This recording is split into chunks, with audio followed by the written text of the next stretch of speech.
जब भी आप पे कोई क्रिया की जाएगी या आपके ऊपर मारण, उच्चाटन, किसी भी प्रकार की ऐसी कोई ऊर्जा छोड़ी जाएगी तो सबसे पहले आपके कुल के देवी देवता को बाधित किया जाएगा, बंधन में लिया जाएगा। अच्छा। और ऐसे मैंने बहुत सारे घर देखे कि बहुत सारे वास्तु एक्सपर्ट्स आए, उन्होंने बोला ये दीवार तोड़ दो, और वो दीवार टूटी है, वो दीवार कभी बन ही नहीं पाई, क्योंकि वो पूरा परिवार ही, उस पूरे परिवार का ही विनाश हो गया। कोई बचा ही नहीं जो उस दीवार को कंप्लीट कर पाए। आप देखिए हमारी संस्कृति कितनी डीप है। आप जब आटा गूंथती है एक फीमेल अपने घर में, तो आटे के गोले को गोल नहीं रहने दिया जाता। अगर थोड़ा सा भी आपको याद आ रहा होगा, उस पे ऐसे उंगलियों के निशान से लगा दिए जाते हैं। ठीक है, वो क्या है? वो ये है कि कहीं वो पिंड का रूप ना ले ले और कहीं प्रेत उसको ग्रहण ना करें।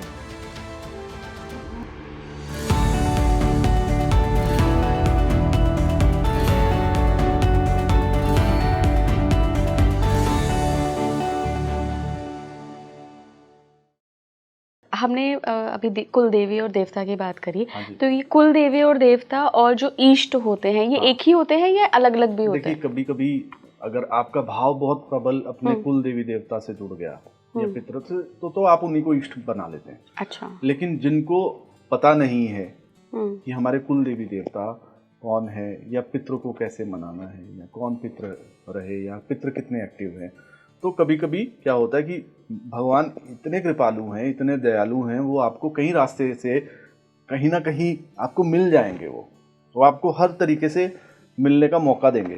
तो जैसे उसमें फिर आ जाता है आपके इष्ट, जैसे आप भगवान शिव के आराध्य हैं, आराधना करते हैं, या भगवान विष्णु जी की आराधना करते हैं, या माँ दुर्गा की आराधना करते हैं, तो ये आपके इष्ट हो जाते हैं। मतलब आप पूर्ण रूप से समर्पित हो जाते हो। और अगर आप अपने इष्ट पे पूर्ण रूप से समर्पित हो और आपने बोला प्रभु हमें कुछ ज्ञान नहीं है, हमारे जो कुल देवी देवता होंगे वो भी हम आप में ही देखेंगे। अच्छा। हमारे जो पितृ होंगे या माता पिता होंगे उनको भी हम आप में ही देखेंगे। आप तो पूरे जगत ब्रह्मांड, इस पूरी चराचर के मालिक हो, तो हम पूरी चीज़ों को आप में देख सकते हैं। इसी जैसे भगवान श्री कृष्ण जी ने उस रणभूमि पर कुरुक्षेत्र में अर्जुन जी को बताया कि तुम्हारे सारे पितृ भी मेरे अंदर हैं, तुम्हारे सारे कुल देवी देवता भी मेरे अंदर हैं, मैं ही ईश्वर हूँ, मैं ही संसार को चलाने वाला हूँ, और ये अखिल ब्रह्मांड भी मेरे अंदर ही। तो जब आप इस भाव को रख के अपने इष्ट की पूजा करते हैं तो उसमें सबके दर्शन आपको हो जाएंगे, चाहे वो आपके कुल देवी देवता हैं, चाहे वो आपके पितृ हैं, चाहे वो कोई भी शक्ति है जो जिससे आपका कनेक्शन है या बहुत अच्छा तरीके से वो आपको ब्लेस करती है, तो वो आपके इष्ट के अंदर समाहित होकर आपकी ऊर्जा को और बढ़ाएगी और आपकी उस शक्ति को भी शक्ति देने वाले आपके इष्ट बन जाएंगे। मतलब आपके इष्ट उन शक्तियों को भी ब्लेस करेंगे। अगर कहीं उनको कोई विघ्न आ रहा होगा या किसी तरीके से उनको प्रतिबंध या बाधित कर दिया होगा किसी ने ऐसी ऊर्जा से, क्योंकि आजकल बहुत ये काला जादू और ये बुरी शक्तियों का दायरा बहुत बढ़ गया। जैसे अच्छी शक्तियां बहुत हाईलाइट होनी शुरू हो गई तो बुरी शक्तियां भी बहुत प्रबल हैं। तो उसमें क्या किया जाता है, जब भी आप पे कोई क्रिया की जाएगी या आपके ऊपर मारण, उच्चाटन, किसी भी प्रकार की ऐसी कोई ऊर्जा छोड़ी जाएगी, तो सबसे पहले आपके कुल के देवी देवता को बाधित किया जाएगा, बंधन में लिया जाएगा। अच्छा। जब तक वो बंधन में नहीं आएंगे तब तक तो प्रोटेक्शन देते रहेंगे ना, आपको बचाते रहेंगे। तो पहले उनको बंधन में लिया जाएगा, और बंधन में भी तब आएंगे अगर आपके इष्ट के प्रति, आपके कुल देवी देवता के प्रति अगर भाव कमजोर है तो वो बंधन में आ जाएंगे। अगर आपका प्रबल है, उन्हें कोई बांध ही नहीं सकता, तो बंधन में लिया जाएगा। तो उस बंधन से भी आपके इष्ट जो है उन देवी देवताओं के ऊपर भी कृपा करके उनको वहां से फ्री करते हैं और उनकी शक्तियों को भी प्रबल करते हैं, उनकी शक्तियां भी बढ़ाते हैं। अच्छा, जो आपने बंधन की बात करी, ये कभी आपने एक्सपीरियंस किया? क्योंकि आप बहुत एनर्जी हीलर भी हैं, आप बहुत सारी एनर्जी से आई थिंक तारुफ भी हो चुका होगा आपका, तो कभी आपने फेल किया? हाँ, ये काफ़ी बार ऐसा हुआ कि जैसे हम किसी के घर में कोई बहुत ही ज़्यादा एनर्जी जो है नेगेटिव है या वास्तु दोष है या किसी ने किए कराए की बहुत बार शिकायत आती है कि हमारे घर में आप आइए, उसमें कोई दिक्कत है, ये है वो है, ऐसी बुरी चीज़ों का प्रभाव उन्हें जो रहने वाले हैं जब वो खुद एक्सपीरियंस करते हैं तो वो बुलाते हैं। तो कई बार जब हम जाते हैं तो वो देखते हैं कि वहाँ पे उनके परिवार से या उनके घर में देवी देवता के आवाहन के बाद भी देवी देवता नहीं आ रहे और वो भोग नहीं प्राप्त कर पा रहे। भोग जो उनके घर में दिया जा रहा है वो भोग कोई ऐसी एनर्जी ले रही है जिसको अच्छा नहीं माना जाता, या कोई प्रेत ले रहा है या कोई, ठीक है। आप देखिए, आपको बड़ी सिंपल सी चीज बताता हूँ। हाँ, आपको एक बहुत छोटी सी चीज बताता हूँ। इसमें ये बताने वाली चीज भी है और जो हमारे व्यूअर्स हैं उनको समझने में भी आसानी हो जाएगी कि जो मैं चीज बता रहा हूँ। आप देखिए हमारी संस्कृति कितनी डीप है। आप जब आटा गूंथती है एक फीमेल अपने घर में, तो आटे के गोले को गोल नहीं रहने दिया जाता। अगर थोड़ा सा भी आपको याद आ रहा होगा, उस पे ऐसे उंगलियों के निशान से लगा दिए जाते हैं, ठीक है। वो क्या है? वो ये है कि कहीं वो पिंड का रूप ना ले ले और कहीं प्रेत उसको ग्रहण ना करे। अच्छा, ठीक है। आप ये बारीकी देखिए ना, हमारी संस्कृति में कितनी बारीकी है, हमारे संस्कारों में। लगाती, मैं तो ऐसे प्यारा सा डो बना के रखती हूँ। तो ठीक है, बहुत अच्छी बात है। तब से प्रेत बड़े तंदुरुस्त हो रहे होंगे आपके इर्द गिर्द के, क्योंकि वो उसी समय ग्रहण कर लेते हैं, क्योंकि आपने तो पिंड बना दिया गोल गोल। पर आपको नहीं लगता कि मैं शिव जी की पूजा करती हूँ, मेरे घर में प्रेत तो होंगे ही नहीं? नहीं, तो भगवान शिव की पूजा तो प्रेत भी करते हैं। आप मंदिर में, आप भगवान शिव के मंदिर में सबसे ज्यादा ऐसी चीजों को पाओगे, क्योंकि उनकी साधना सबसे ज्यादा जो की है वो असुरों ने की है। वो तो सबके लिए दयालु हैं, वो उनको तो जो चाहे वो पाले। वो तो ऐसी महाशक्ति है ब्रह्मांड की जो सबसे जल्दी खुश हो जाते हैं और वो भेदभाव नहीं करते। वो भेदभाव नहीं करते। तो मतलब आप ये कह रहे हैं कि मेरे को ऐसे वो चपटा कर देना चाहिए? संस्कृति है हमारी। आप देखेंगे जो हमारे बड़े बुजुर्ग हैं, वो जब भी भोग बनाएंगे देवताओं के लिए या कुल देवी देवता किसी के लिए भी, तो उसमें तुलसी पत्र जरूर रखें। बिल्कुल बिल्कुल, ठीक है। वो क्यों रखा जाता है कि कोई ऐसी ऊर्जा, कोई ऐसी बाहरी एनर्जी जो विकृत है, जो अच्छी नहीं है, वो कहीं ग्रहण ना कर ले। तो ये हमारे देवी देवताओं के लिए हमारे देवी देवता ही से ग्रहण करें। तो कुछ ऐसे सिम्टम्स भी होते हैं कि आपके घर का खाना कोई प्रेत ग्रहण कर रहा है? सिम्टम्स देखिए, जब एक्टिविटीज होनी शुरू होती है, जैसे मैं आपको किस्सा बता रहा था, जैसे उनके घर गए तो आवाहन करने के बाद भी देवी देवता उनके नहीं आ रहे थे। अब क्योंकि उनको कहीं ना कहीं किसी तरीके से उन पूरे परिवार पे इस तरीके से वो मैजिक या ब्लैक मैजिक या ऐसी बुरी वाइब्रेशन भेजी गई थी कि वो खुद जानबूझ सब जानने के बावजूद गलतियां कर रहे थे। वो लोग छोटी छोटी चीजें थी, वो गलतियां उनकी बढ़ती जा रही थी और वहां पे एक्टिविटीज बढ़नी शुरू हो गई थी। पॉजिटिविटी क्या होता है, धीरे धीरे खत्म होनी शुरू हो जाती है आपके घर की। आपको चारों तरफ धीरे धीरे, आप हर परिवार का मेंबर आपको लगेगा धीरे धीरे उसकी वाइब्रेशन लो जा रही है, बीमारी आना शुरू हो जाएगी, पैसे का नुकसान होना शुरू हो जाएगा, आप धीरे धीरे प्रभु से हटना शुरू हो जाएंगे, आप अपने पितरों से दूर होना शुरू हो जाएंगे। आप देवी देवता को जो रोज भोग लगा रहे थे, फिर हफ्ते में एक बार कर देंगे, फिर महीने में एक बार कर देंगे, फिर वो भी छोड़ देंगे कि इससे कुछ हुआ तो है नहीं। तो उससे क्या होता है कि वो शक्तियाँ जो आपको बचा रही थी या प्रोटेक्शन दे रही थी, आपका विश्वास इतना कमज़ोर था कि आपने सोचा कि कुछ हुआ तो है नहीं।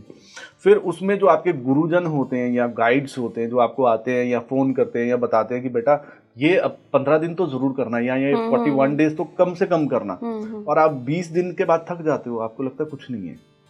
आप पंडित जी को फ़ोन करके बोल दो पंडित जी कुछ नहीं होने वाला।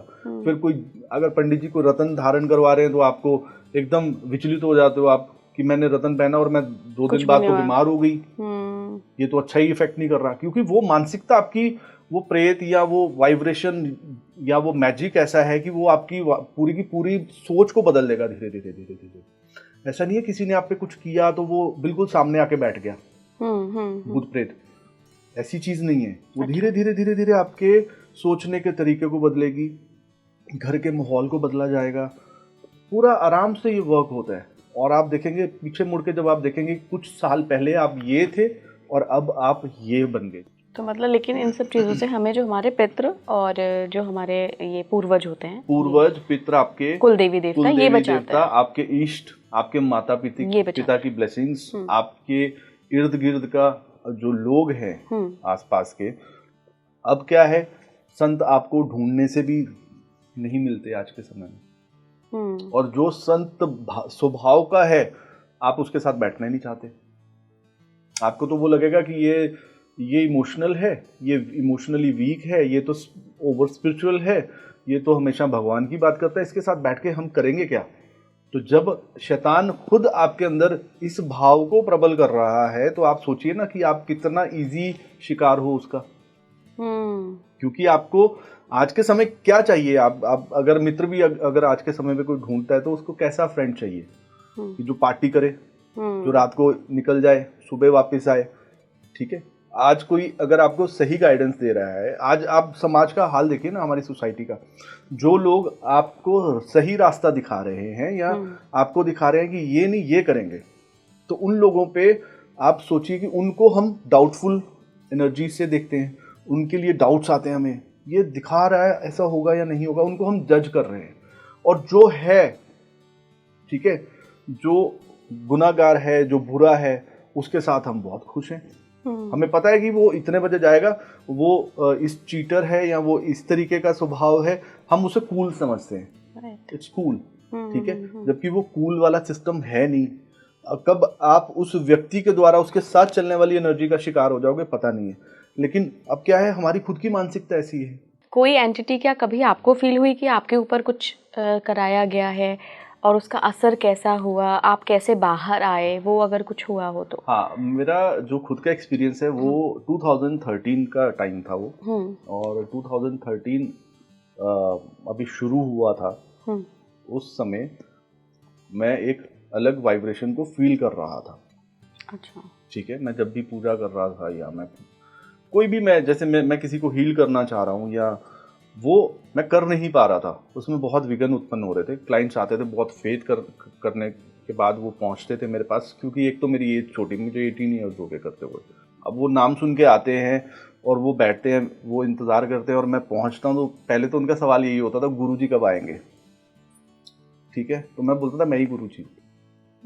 ठीक है, उनके लिए, अब जिस व्यक्ति के लिए यही डाइजेस्ट करना मुश्किल है कि ये हमारा भविष्य बताएंगे, तो वो व्यक्ति वो चीज़ को भी डाइजेस्ट करने के बाद आप पे पूर्ण फेथ कर रहा है कि हाँ हमें रास्ता मिलेगा, और आपके ऊपर जो कृपा है, आपको उस कृपा पे पूर्ण विश्वास है कि हाँ मैं इसका रास्ता खोल सकता हूँ।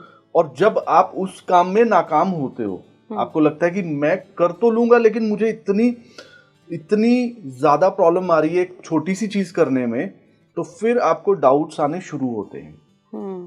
तब ये पता चला कि ये चीज़ हुई है, फिर उसको फोकस किया गया, ध्यान किया गया, अपने गुरु से हेल्प मांगी गई, और पता चला कि एक बहुत बड़ी विद्या का प्रयोग मेरे पे कर दिया गया है।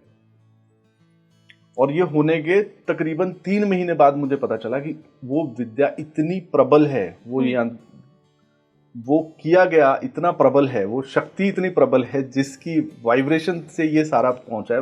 वो जैसे आप ये मान लीजिए कि हनुमान जी को ब्रह्मास्त्र कभी भी परास्त नहीं कर सकता था हनुमान जी को, लेकिन हनुमान जी को खुद झुकना पड़ा उसकी मर्यादा को बनाए रखने के लिए। तो बहुत सारी शक्तियां ऐसी हैं कि जिसमें आपके गुरु आपको पल भर में, क्षण भर में बाहर निकाल सकते हैं, बचा सकते हैं। लेकिन कुछ शक्तियां ऐसी हैं जिसकी मर्यादा को बनाए रखने के लिए उनको डायरेक्ट भेदन नहीं किया जा सकता, आपको इनडायरेक्ट घूम के सारा उसको सेटल करना होता है। फिर क्या किया आपने? तो उसमें वो इतनी प्रबल थी कि उस समय समझ ही नहीं आ रहा था कि हो क्या रहा है, क्योंकि मैं जिसके भी ट्रीटमेंट कर रहा हूँ, जिसका भी मैं रास्ता खोलना चाह रहा हूँ, उसकी वो पूरी की पूरी नेगेटिविटी मेरे पे हावी होती थी। उसका रास्ता तो खुल जाता था और डिले हो रहा था उसके रास्ते खुलने में भी, लेकिन वो पूरी की पूरी नेगेटिविटी मेरी बॉडी पे आ जाती थी। उस समय ऐसा हो गया था कि मुझे अगर थोड़ी सी भी खांसी होती थी तो मेरे मुंह से ब्लड निकलता था। ठीक है, और मैं चला गया डाउटफुल एनर्जी में कि कैंसर हो गया, पता नहीं टीबी हो गया, पता नहीं क्या हो गया। तो उस समय मेडिसिन की तरफ भी चला, मैं डॉक्टर्स के पास भी गया, लेकिन मुझे अपनी शक्तियों, जो चलाने वाली, जो जिंदा रखने वाली शक्तियाँ, फाइनली मैंने उनसे रिक्वेस्ट की, देखिए बहुत हो गया, बता दो अब मुझे इससे बाहर आना है। वो जो भी शक्ति है, जिस भी तरीके से है, अब उसका समापन का समय आप निश्चित करिए। तो फिर वो पूरी विधि से हमने उस चीज को खंडित किया, और जहां से वो हुआ था उस व्यक्ति का भी मुझे पता था। मैंने उस व्यक्ति को फोन किया, मैंने बोला आपने ये काम करवा दिया? उन्होंने बोला हाँ करवा दिया। बड़े गट्स थे उसमें। गट्स क्लियर था, उसे भी पता था मैं इस काम में हूँ। और उसने बोला हाँ करवाया है और आप इंतज़ार करिए अपनी बारी का। तो क्या ग्रज था भाई? हाँ, तो मैंने बोला देखिए इंतज़ार करने वाली बात नहीं है, वक्त अभी बदलने दो। उस समय मेरे जो गुरुदेव हैं, गुरु हैं, उन्होंने बोला कि बेटा अब वो वक्त है जब अब आपको अपनी कुल देवी की साधना करनी है। अच्छा। तो इसलिए मैं सबको बोलता हूँ अपनी कुल देवी देवता को बहुत प्रबल रखिए, क्योंकि उस समय मेरे गुरु जी ने उस समय सबसे पहले जो एक मुझे मार्गदर्शन दिया या रास्ता दिया, उन्होंने बोला कुल देवी जी की साधना शुरू करो। तो उस समय मेरी कुल देवी जो है वो प्रत्यक्ष रूप में आकर उन्होंने मुझे ब्लेस किया कि आज के बाद सब ठीक हो जाएगा। और उस दिन के बाद एक तिनका नहीं हिला। फिर मैंने उसे फोन किया, मैंने बोला अब आप इंतजार करो। और शायद वो व्यक्ति अब उस काबिल बचा ही नहीं है कि वो मेरे पे क्या किसी और पे भी कभी कुछ ऐसी चीज कर सके। हाँ, वो बचा ही नहीं है। मतलब आपके कुल देवी ने आपको प्रोटेक्ट किया। अकेला प्रोटेक्ट नहीं किया, उसको सूत समेत उसका हिस्सा देके आई वो, कि जिंदगी में इस पे तो छोड़ो, कभी किसी और व्यक्ति पे भी नहीं कर पाओगे।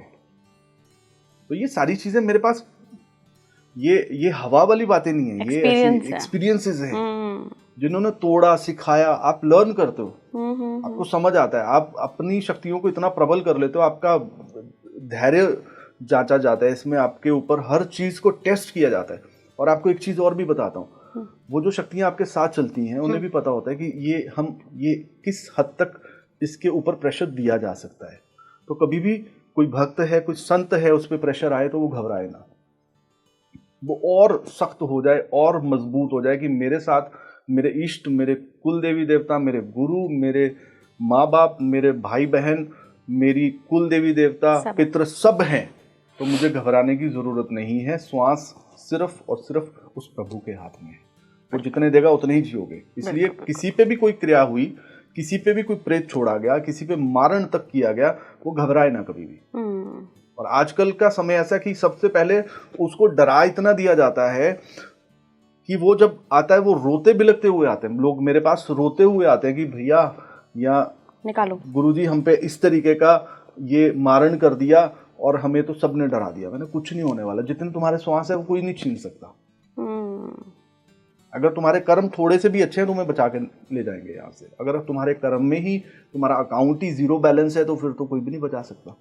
आखिरी 2 सवाल। हाँ जी। पहला सवाल ये कि क्या आपके पास जो लोग आते हैं, हाँ जी, उनके ऑरा को देखकर या उनकी एनर्जीज को देखकर आप ऐसे बता सकते हैं कि कुल देवता नाराज तो नहीं है या ये तो मान नहीं रहा है? उसी समय कुल देवता और कुल देवी को ही सबसे पहले देखा जाता है, या ये देखा जाता है कि उनके ऑरा में किसी बाहर की कोई एनर्जी का इंटरफेरेंस तो नहीं है। या उनकी कुंडली को भी देखता हूँ मैं, कुंडली को ऑरा देखता हूँ, उनके पूरे परिवार की जानकारी लेता हूँ, वास्तु तक देखता हूँ, हर चीज़ को देखा जाता है, जांच परख की जाती है कि कहीं अगर उनको ये प्रॉब्लम आ रही है तो देखिए होता क्या है, एक हो गया फिजिशियन, एक हो गया गले नाक का डॉक्टर, एक हो गया आँख का, वो अलग अलग डॉक्टर्स वाला अलग हिसाब है। जब आपको पता है एक वैद्य हो गया, तो मेरा काम वैद्य वाला काम है कि नर्व्स पकड़ी, वो चाहे वास्तु में प्रॉब्लम है, चाहे वो आपके कुंडली में प्रॉब्लम है, चाहे वो किसी ने किया कराया है, चाहे वो किसी भी प्रकार की एनर्जी है, कुल देवी देवता नाराज है,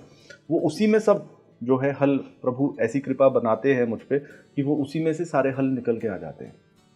अगर उसकी कुंडली ठीक है तो कुंडली के लिए बोल दिया जाता है बिल्कुल सही है। वास्तु अगर खराब है तो वास्तु में मैं कभी भी तोड़ फोड़ नहीं करवाता हूँ। अच्छा। उसमें भी एक चीज आपको छोटी सी मेंशन कर देता हूँ, तोड़ फोड़ इसलिए नहीं करवाता हूँ क्योंकि एक चीज खराब है और घर एक मंदिर है, ठीक है, उसमें सिर्फ दीवारें नहीं है, उसमें आपके इमोशंस भी हैं, ठीक है, उसमें आपके बच्चे, आपके हंसी खुशी गम सब सम्मिलित हैं, उसमें सब मिले हुए हैं। वो एक छोटा सा मंदिर है जिसमें आप जैसी आत्माओं का एक समूह रहता है, ठीक है, उसमें आपके इष्ट रहते हैं, उसमें आपके पितृ रहते हैं, उसमें बहुत सारी चीजें रहती हैं। तो उसको तोड़ना भी अपने आप में एक अपराध माना जाता है, क्योंकि जब भी एक घर के किसी एक छोटे से कोने को भी तोड़ा जाएगा, राहु उसी समय वहां विराजमान हो जाते हैं। और ऐसे मैंने बहुत सारे घर देखे कि बहुत सारे वास्तु एक्सपर्ट्स आए, उन्होंने बोला ये दीवार तोड़ दो, और वो दीवार टूटी है, वो दीवार कभी बन ही नहीं पाई, क्योंकि वो पूरा परिवार ही, उस पूरे परिवार का ही विनाश हो गया। Oh my God. कोई बचा ही नहीं जो उस दीवार को कंप्लीट कर पाए। ठीक है, ये भी मैं अपने एक्सपीरियंसेस जो आप जब एक तो वो हो गया जो आपने पढ़ाई की, आपने ज्योतिष को पढ़ा, आपने सारी चीजें पढ़ी, एक वो है जो आप खुद एक्सपीरियंस करते हो। तो मैं ज्यादा उस पर तवज्जो देता हूँ, ज्यादा उस पर फोकस करता हूँ जो मैंने खुद एक्सपीरियंस किया। डॉक्टर्स भी तो यही करते हैं। हाँ। अब आप किसी पे आइबोमैक्स असर कर रही है, किसी हाँ, पे नहीं कर रही है, तो फिर आप बताओगे ना कि मैंने 50 मरीजों को दिया, 40 पे करी है तो ये कर रही है। तो मैं इसको एक तरीके की, सबसे पहले तो आप अपने एक्सपीरियंस से जो ज्योतिषाचार्य हैं या जो इस चीज के ज्ञाता हैं, वो मैक्सिमम आप देखेंगे वो अपने एक्सपीरियंस से चलते हैं। तो मेरा एक्सपीरियंस इसमें बिल्कुल डिफरेंट है। मैं किसी के घर या दीवार या ये मैं तोड़ने की मैं राय बिल्कुल भी नहीं देता हूँ। मैं एनर्जी वर्क करता हूँ। वास्तु में भी मेरा थोड़ा सा अलग है। मैं डायरेक्शंस के अलावा एनर्जी को देखता हूँ, एनर्जी कहाँ पे ब्लॉक्ड है। ओके अच्छा, मैं आपको जज नहीं कर रही हूँ और ये कोई टेस्ट नहीं है, बस आउट ऑफ क्यूरियोसिटी मैं जानना चाहती हूँ। मतलब अभी आपको मेरे ऑरा देखो देख के क्या लग रहा है? इस पे पितर मेहरबान है या नाराज आपका पूरे का पूरा पॉडकास्ट ही अगर आप इसको बहुत बारीकी से देखेंगे रिकॉर्ड होने के बाद, तो आपको समझ आ जाएगा कि आपको जो बिठाया गया आज, उसका रीजन ही आपके पितर है।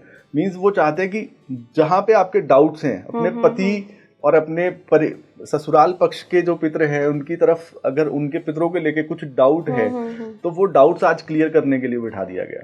अच्छा, आपको ऐसा दिख रहा है? मुझे बिल्कुल ऐसा आपके ऑरा में पूरी तरह हाईलाइट है वो चीज, क्योंकि आप लगातार जब भी हम बात कर रहे हैं तो पितृ से रिलेटेड क्यूरियोसिटी सवाल आपको फिर पितृ ही दे रहे हैं कि ये भी पूछ लो, अब पूछ लो जो पूछना है। तो वो आपकी खुद की वाइब्रेशन आप फील कर पा रहे हो। जब हम ये पॉडकास्ट शूट करने गए, मैं सुबह जब ऑफिस आई तो हमारा डिस्कशन हो रहा था कि राज जी आ रहे हैं, ये सवाल हैं।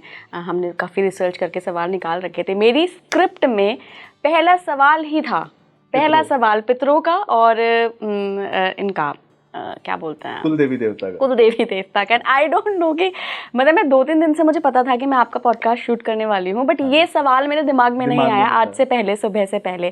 तो I don't know, may be शायद आपको अगर दिख रहा है तो कहीं ना कहीं। बिल्कुल, देखिए अब शायद तो नहीं, मैं बोलूंगा बहुत क्लियर बोलूंगा कि अब आप उस परिवार के उन पितरों की पूर्ण रूप से शरण में हो जिन्होंने आपको ब्लेस करके आपकी संतान और आपकी रक्षा की।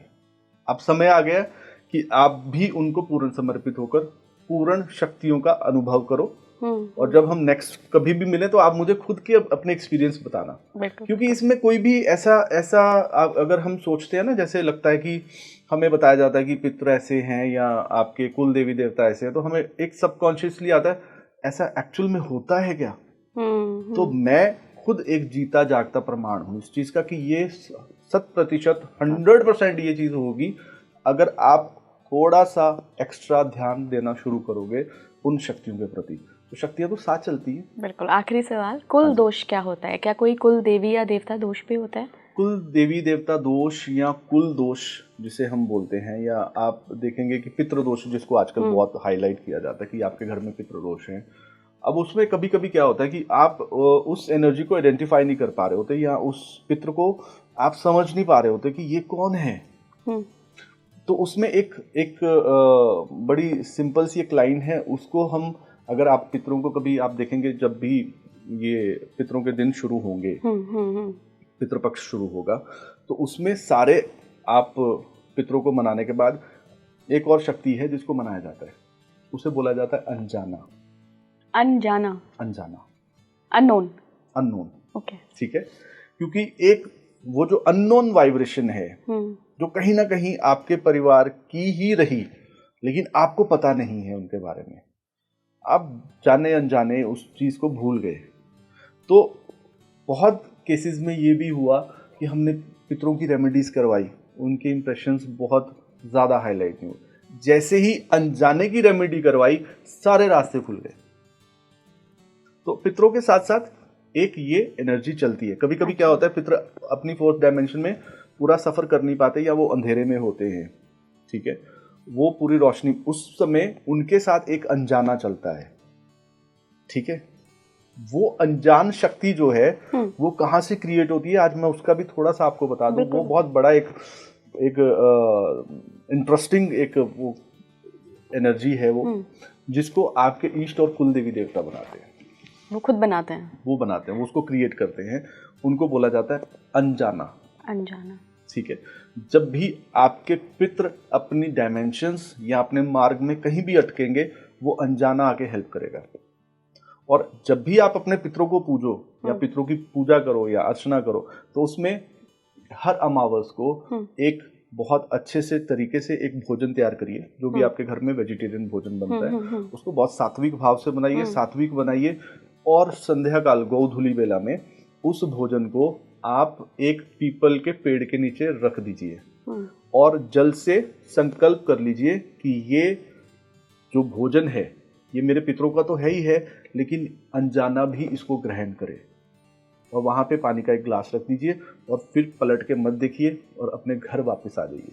हर अमावस्या के दिन? हर अमावस, 5 अमावस जिसने ये कर लिया, अगर बड़े से बड़ा पितृदोष भी उसके घर में है तो वो पितृदोष खत्म हो जाएगा हमेशा के लिए। उसके लिए महंगी महंगी पूजाएं करवाने की जरूरत नहीं। और अगर नहीं है, शक है केवल, तो भी कुछ हानि नहीं है? कोई भी हानि नहीं है, क्योंकि आप किसी भी चीज को वो कोई ग्रहण करेगी ऊर्जा। अच्छा।